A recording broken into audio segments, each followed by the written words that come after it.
Había 40 invitados, luces de hadas brillando sobre el patio trasero, música baja y todos tintineando copas como si fuéramos la familia perfecta. Yo estaba allí de pie, sonriendo educadamente, sosteniendo una bebida que ni siquiera había probado, cuando la voz de mi padre cortó el aire, aguda, fuerte y humillante: Sara, es hora de que vendas esa maldita casa. El préstamo de tu hermano no se va a pagar solo. Mis dedos se congelaron alrededor del vaso. Las conversaciones murieron. Todas las personas se volvieron hacia nosotros. Me reí nerviosamente pensando que tal vez, solo tal vez, él también se reiría y diría que era una broma. Pero no, sus ojos estaban completamente serios. Miré a mi madre. Ni siquiera se inmutó. Simplemente se quedó allí como si estuviera de acuerdo con él, como si fuera lo más normal del mundo decirle a tu hija que tirara lo único que había construido con su propia sangre y sudor solo para salvar a su hermano. No dije una palabra. Todavía no. Pero algo dentro de mí se rompió.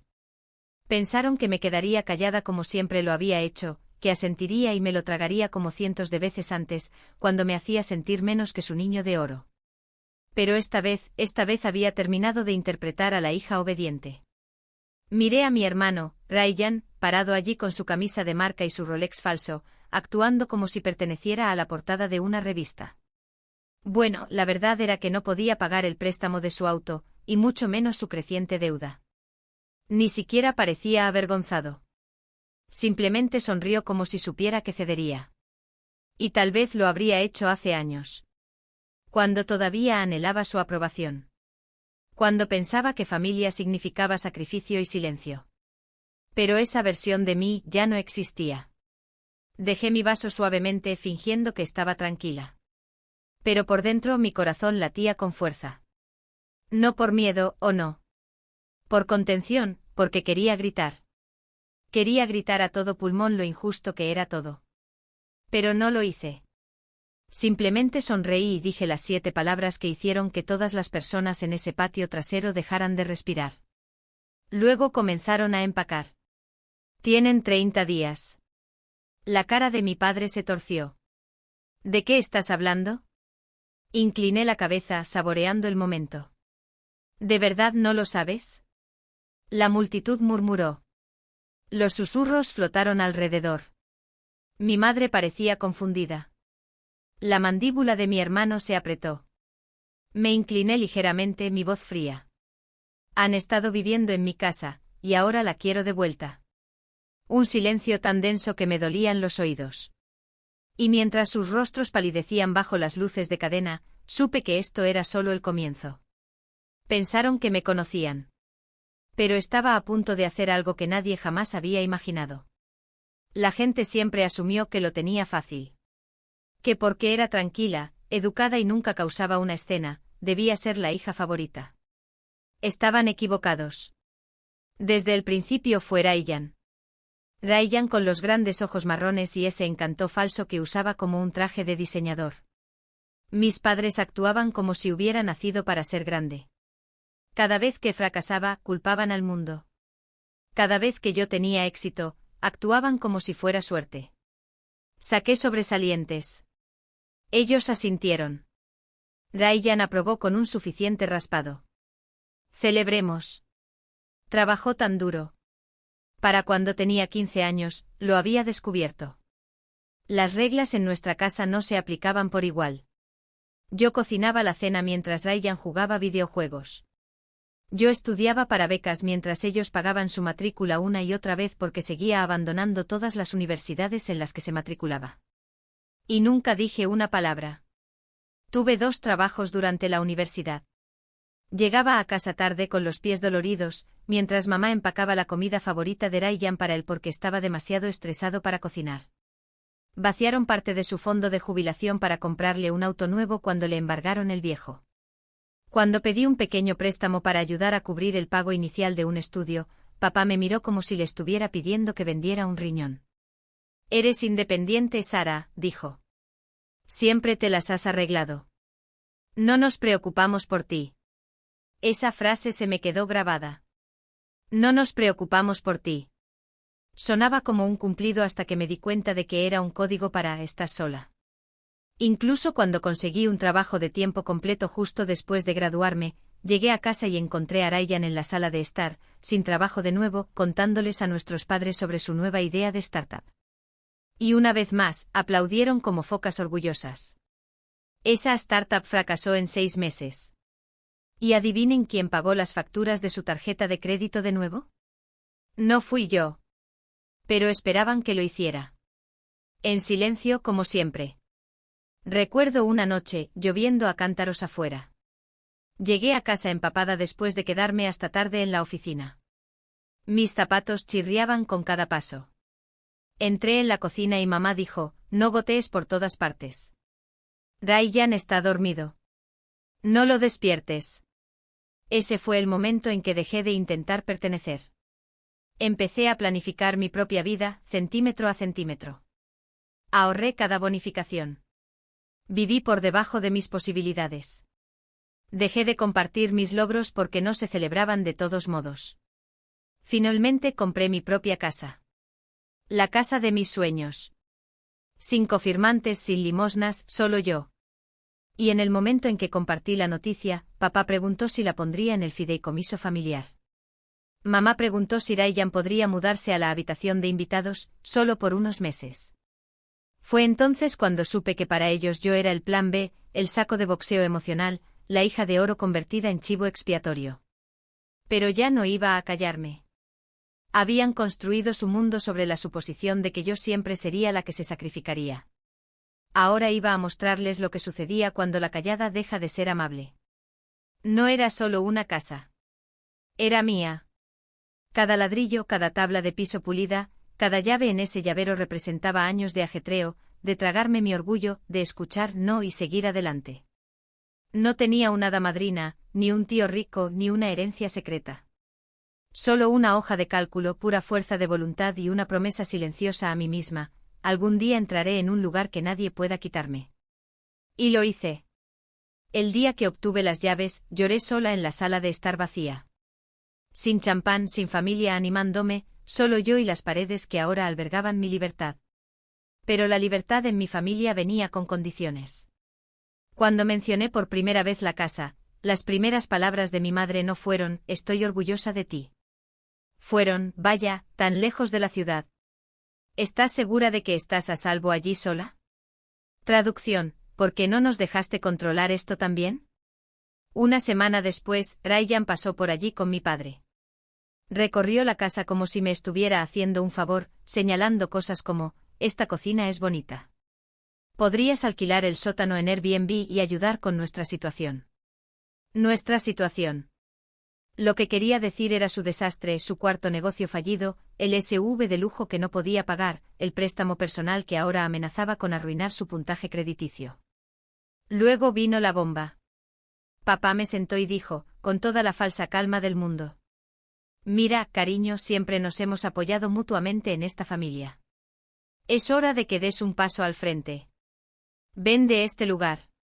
Usa el dinero para que Ryan vuelva a ponerse de pie. Es tu turno de ayudar, ¿de acuerdo? Lo miré fijamente tratando de no reír ni llorar. ¿Mi turno? Como si no hubiera estado ayudando en silencio toda mi vida mientras Ryan desaprovechaba cada oportunidad como si fuera un juguete del que se aburría. Asentí lentamente. De acuerdo. Lo pensaré. Y pensaron que habían ganado. Pero en mi mente algo oscuro y afilado como una navaja ya había comenzado a formarse. No iba a vender, ni mucho menos. En cambio, hice una llamada discreta a mi abogado de bienes raíces. Le pregunté cómo crear una LLC privada. Transferí la escritura a ella, asegurándome de que nada fuera rastreable públicamente hasta mí. Luego hice otra llamada, a un administrador de propiedades. Les dije que me mudaba al extranjero por trabajo y que necesitaba a alguien que se encargara de la casa. En realidad, me mudaba a solo 15 minutos de distancia, a un pequeño alquiler cerca, para poder ver cómo se desarrollaba todo. 3 semanas después, les entregué las llaves a mis padres. Voy a alquilar el lugar por un tiempo, les dije. Ustedes pueden quedarse aquí sin pagar alquiler por ahora, solo ayúdenme a mantenerlo en forma. Sus ojos se iluminaron como si hubieran ganado la lotería. Sonreí porque no tenían ni idea. El reloj ya había comenzado a correr. El día que me mudé de mi propia casa, nadie lo vio venir. Empaqué mis cosas en silencio. Sin drama, sin despedidas con lágrimas, solo una maleta, un bolso para computadora portátil y una calma que se sentía extraña después de años de tragarme la rabia. Dejé atrás los muebles hechos a medida, las alfombras de felpa, incluso las obras de arte por las que había ahorrado durante meses para comprar. No era rendirme, era una carnada. Mis padres se habían mudado 2 días antes. Todavía se estaban acomodando, ya quejándose de la presión del agua y diciendo que la iluminación no era lo suficientemente cálida. Papá había arrastrado la vieja silla de juegos de Ryan a la sala de estar como si perteneciera a un museo. Mientras tanto me escabullí a un alquiler sencillo. Al menos eso es lo que les dejé creer. Era una casa modesta en un vecindario tranquilo con un pequeño jardín en el frente. Limpia, sencilla, pacífica. Pero aquí está el giro, esta también es mía. La compré con una LLC diferente, dirección diferente en el papeleo, nombre diferente en el buzón. Todo legal. Invisible. Mi segunda casa era mía, escondida a plena vista. Incluso hice un contrato de arrendamiento falso por si acaso husmeaban. La semana siguiente invité a mamá a tomar el té, con la esperanza de clavar aún más la espina. Miró el humilde lugar y apenas ocultó su sonrisa burlona. Un poco de degradación, ¿no?, dijo bebiendo su chai con ese veneno dulce que solo las madres pueden perfeccionar. Pero al menos estás aprendiendo a vivir dentro de tus límites. Sonreí. Sí, ya sabes, lo estoy intentando. Papá vino más tarde esa semana, me trajo sobras como si fuera un caso de caridad. Es difícil verte aquí, después de esa hermosa casa, dijo con un suspiro. Pero al menos ya no estás pagando una hipoteca. Quería gritar, pero no lo hice. Les dejé creerlo todo. Que estaba en la ruina. Que había vendido la casa por Ryan. Que una vez más había interpretado a la hermosa hija que renunció a sus sueños por su familia. Y eso es lo que más los sorprendió. Pensaron que no me quedaba nada. Ryan vino un día, tiró las llaves de su auto sobre mi mesa como si yo todavía fuera la ayuda de la familia. Sabes, dijo, es posible que necesite algo de ayuda con el seguro de mi BMW. Las cosas están difíciles. Asentí como una muñeca rota. Por supuesto. Luego apagué mi teléfono por el resto del día. La verdad era que cada visita, cada sonrisa engreída de ellos, alimentaba el fuego que había estado construyendo, no por odio sino por claridad. Necesitaban creer que estaba en la ruina. Porque cuando cayera el telón, quería que el gas les llegara a los pulmones como agua helada. Esto no era solo un plan. Era una actuación. Y las mejores escenas aún estaban por llegar. El patio trasero estaba iluminado con luces de hadas, risas y el tipo de alegría engreída que me revolvía el estómago.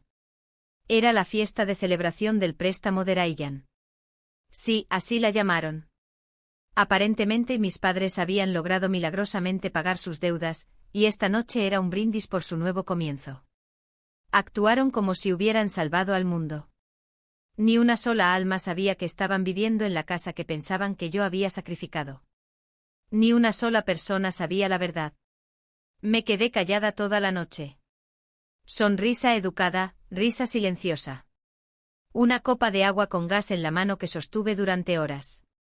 Mis padres, sin embargo, se deleitaban con la atención, sus voces se elevaban con cada cumplido lanzado a su hijo de oro.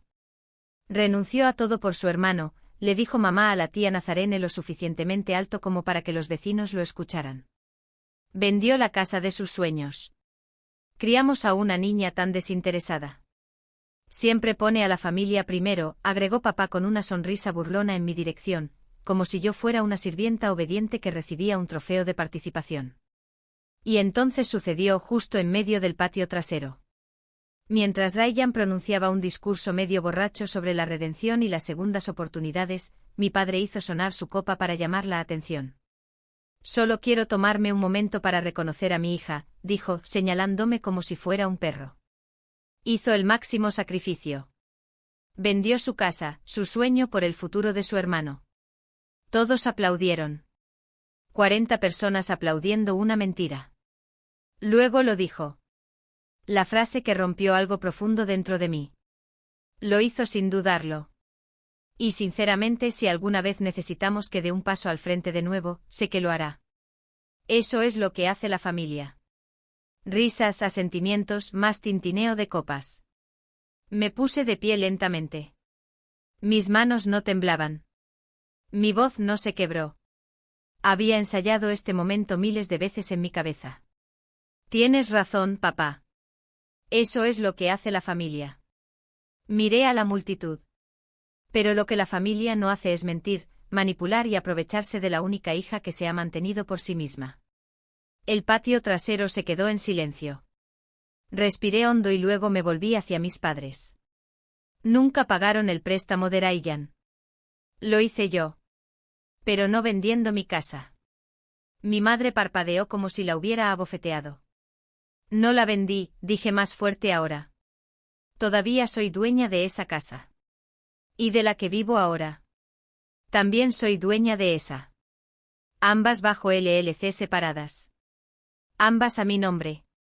No estoy en la ruina. Nunca lo estuve. La mandíbula de mi padre se apretó.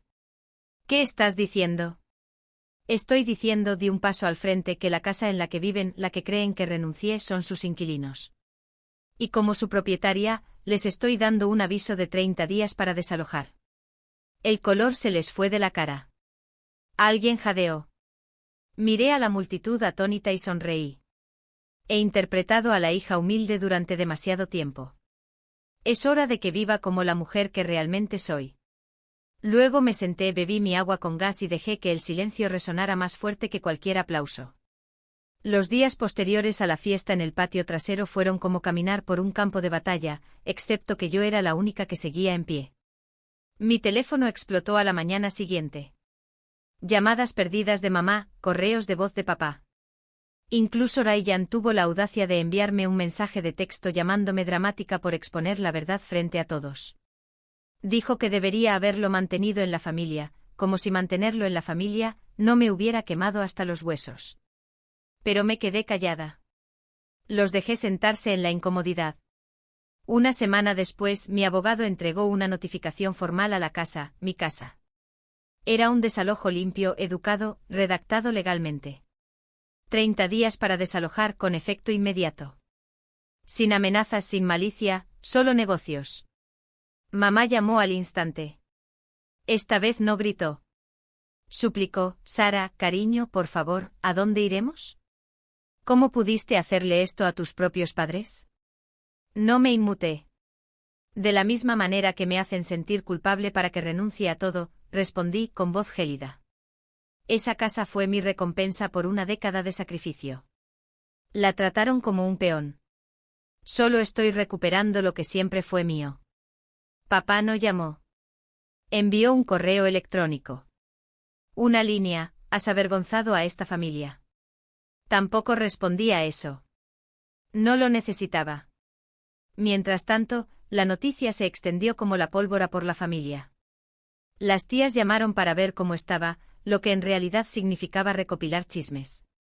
Primos que no me habían enviado mensajes en años aparecieron repentinamente con mensajes de texto de bien hecho. Algunos me admiraban. Algunos me juzgaban. Nada de eso importaba. La mejor parte, los inquilinos de los que sin saberlo, se habían burlado, mis vecinos, empezaron a tratarme de forma diferente. Uno incluso me paró en el supermercado. Tú eres la que les dio 30 días, ¿verdad? Eso fue valiente. Simplemente sonreí y asentí. Algunas deudas ya no se pueden pagar con silencio. 2 semanas antes de la mudanza, pasé por la casa. Papá estaba sentado en el porche encorvado. Parecía más pequeño de lo que recordaba, como si el peso del derecho finalmente lo estuviera aplastando. No me detuve. En cambio, pasé conduciendo en mi silencioso auto con las ventanas subidas, la música baja. Ya no buscaba venganza. Estaba honrando mi propia supervivencia. Ryan lo intentó una vez más, apareciendo en la puerta de mi casa de alquiler. Tenía ese falso tono suave que siempre usaba cuando necesitaba algo. Ya has dejado clara tu postura, dijo. Pero son tus padres, Sara. No puedes simplemente echarlos. Puedo, dije con firmeza. Y lo haré. Se burló. Solías ser tan leal. Incliné la cabeza. No, Ryan. Solía ser tan ciega. Para cuando llegó la última semana, la casa estaba casi vacía. Muebles retirados, cortinas quitadas. El sueño que una vez construí y ofrecí como refugio a quienes nunca lo merecieron finalmente era mío de nuevo. No solo de nombre, sino de poder. Y cuando llegó el día 30, me paré en la puerta mientras se marchaban. No se intercambió ni una palabra, pero su silencio fue más fuerte que cualquier disculpa que nunca dieron. No pasó mucho tiempo para que la red de mentiras cuidadosamente tejida de Ryan comenzara a desmoronarse. Resulta que ser rescatado una vez solo le dio la confianza para cavar un agujero más profundo. Sin el techo de mis padres sobre sus cabezas ni la fantasía de que yo siempre los sacaría del apuro, todos comenzaron a sentir el sabor de la verdadera presión. Y Ryan fue el primero en romperse. Comenzó con una llamada telefónica que no se suponía que debía escuchar. Mi compañera de trabajo, Asa, cuyo primo trabajaba en la misma empresa financiera para la que Ryan afirmaba estar trabajando como consultor, reveló la verdad durante el almuerzo. Sara, dijo inclinándose como si estuviera a punto de soltar una bomba, tu hermano nunca tuvo un trabajo real allí. Estaba haciendo trabajos turbios de referencia bajo la mesa. Se dice que está siendo investigado por usar nombres de clientes para solicitar préstamos privados. Parpadeé. ¿Qué tipo de préstamos? Del tipo que necesita que alguien más pague la factura cuando las cosas van mal. No debería haberme sorprendido, pero aún así me golpeó como un carámbano en la columna vertebral. El niño de oro había estado cargando una granada de deuda todo este tiempo. 2 semanas después, recibí un correo electrónico de un abogado que no reconocí. Aparentemente era uno de los antiguos inversores de Ryan. Figuraba como garante de un préstamo que Ryan había falsificado. Mi nombre había aparecido en su investigación. La única razón por la que no estuve involucrada fue porque, gracias a Dios, había separado legalmente todos los activos bajo LLC hace años. Cada casa, cada centavo, intocable. Reenvié el correo electrónico a mi propio abogado y bloqueé el número. A finales de ese mes el auto de Ryan fue embargado, su cuenta bancaria congelada y su rostro apareció en un reportaje local sobre fraude financiero a pequeña escala. Fue surrealista ver en la pantalla del televisor su foto policial mientras mis padres estaban sentados en su apartamento de alquiler, uno que apenas podían pagar con sus pensiones. Mamá llamó llorando. Esta familia está maldita, sollozó. ¿Por qué nos pasa esto? Pero no respondí con lástima. Respondí con la verdad. Esto no es una maldición, mamá. Esto es consecuencia. Trataron a Ryan como a un príncipe y a mí como a una billetera. Y ahora está en bancarrota moral y financieramente. Papá nunca llamó. Era demasiado orgulloso. Pero me enteré por el tío Tamir que había estado preguntando por ahí sobre formas legales de demandar a su hija. Casi me reí. ¿Demandarme? ¿Por qué? ¿Por ser dueña de mi vida? Perdieron la ilusión de que Ryan alguna vez sería su redención. Y sin esa ilusión, su reino cuidadosamente construido sobre la negación, las mentiras y el favoritismo se derrumbó. La ironía, la misma hija que una vez rechazaron se había vuelto intocable. Y el hijo que coronaron ahora no era más que un titular. Y sin embargo, incluso mientras veían cómo todo se derrumbaba, nunca dijeron gracias. Nunca dijeron lo siento. Ni una sola vez. Pero ya no necesitaba sus disculpas. Porque la verdad había hecho lo que años de súplicas nunca pudieron. Les hizo sentir lo que era estar impotentes. Y esa fue justicia suficiente para mí. 6 meses después estaba de pie frente a unos altos ventanales con vista al océano, descalza, con un café en la mano y la paz envolviéndome como la seda. El sol calentaba mi rostro. Y por primera vez en años, no me estaba preparando para el próximo golpe. Simplemente estaba viviendo. La casa no solo era hermosa, era una obra maestra que diseñé yo misma. Cada azulejo, cada obra de arte, cada rincón tranquilo me reflejaba. No a la hija a la que culpaban y silenciaban. No a la hermana a la que pasaban por alto. Sino a la mujer que finalmente se eligió a sí misma. Y la mejor parte, no tenían ni idea. Para ellos, yo seguía alquilando una casa modesta después de mi supuesta caída en desgracia. Pensaban que había renunciado a todo. Lo que no sabían era que solo había renunciado a ellos. Una amiga de mi madre, Sandy, que siempre tuvo más opiniones que modales, me vio salir de un evento empresarial privado una noche. Vio el auto, la prensa, al fotógrafo tomando fotos para un artículo sobre mujeres líderes. Al día siguiente recibí un mensaje de mi madre: no sabíamos que tenías tu propia empresa. O 3. Seguido de: ¿tu nueva casa es la de la sesión de fotos de la revista? Sin disculpas. Sin nos equivocamos. Solo la atónita comprensión de que la hija a la que una vez trataron como un cajero automático se había convertido en una fuerza de la naturaleza y ya ni siquiera formaban parte de la historia. Fue poético. Ryan también intentó reaparecer. Después de sus consecuencias legales y su desgracia pública, estaba haciendo consultoría independiente, que era solo un código para rogar a la gente que volviera a confiar en él. Me envió un correo electrónico: oye, hermana, ¿podríamos tomar un café alguna vez? Hablar, ponernos al día. Me quedé mirando la pantalla un momento y luego lo borré. Sin respuesta, sin necesidad. Porque la cuestión es que esta no era una historia de venganza. Era un renacimiento. Había construido algo más que un negocio. Había construido la libertad. Mi equipo me respetaba. Mis clientes confiaban en mí. Mentoricé a mujeres jóvenes que me recordaban a mí yo más joven, hambrientas, capaces y cansadas de que les dijeran que se callaran. Mi último movimiento no fue destruirlos. Fue convertirme en alguien a quien nunca volverían a alcanzar. En una gala benéfica semanas después, acepté un premio por emprendimiento comunitario. La sala estaba llena de líderes, mentores, personas que me veían por quien era realmente. Al bajar del escenario, una mujer se me acercó. Un poco mayor, con lágrimas en los ojos, madre de 2 hijas. Das esperanza a gente como nosotras, susurró. Ese fue el momento en que lo supe. Todo lo que pasé, la traición, el desamor, el silencio, no fue en vano. Me había convertido en alguien irrompible, alguien real. Me subestimaron, pero yo nunca lo hice.